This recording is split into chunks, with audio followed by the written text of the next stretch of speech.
What is linguistic prestige in language? Imagine walking into a room where some voices are louder and more respected than others. That's a bit like how language works in society. Certain ways of speaking are seen as more important or valued. This idea is called linguistic prestige. It's about how some dialects, accents, or language forms get more social respect than others. Think about Standard English, the way it's used in schools, media, and official documents.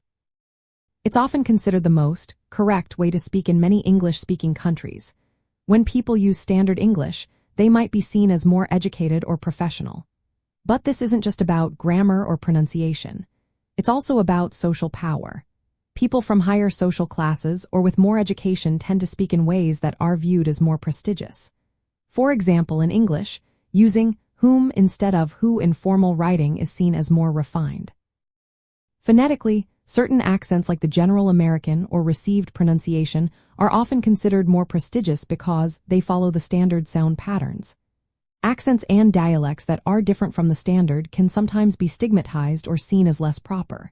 This can influence how people judge each other's intelligence or social status. There are two main types of prestige. Overt prestige is openly recognized. It's what society labels as correct or standard. People aim for this in formal situations like job interviews or official speeches. Covert prestige is a different story.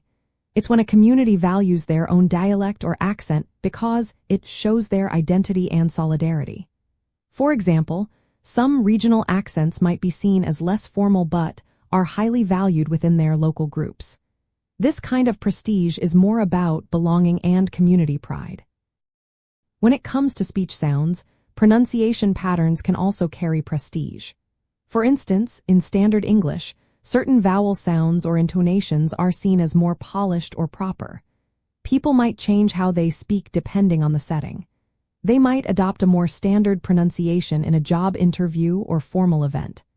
Conversely, they might use their local dialect to connect with friends or show their roots.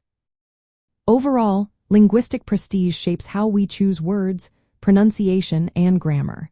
It influences how we see ourselves and others based on how we speak. It's not just about language rules but also about social status, identity, and power.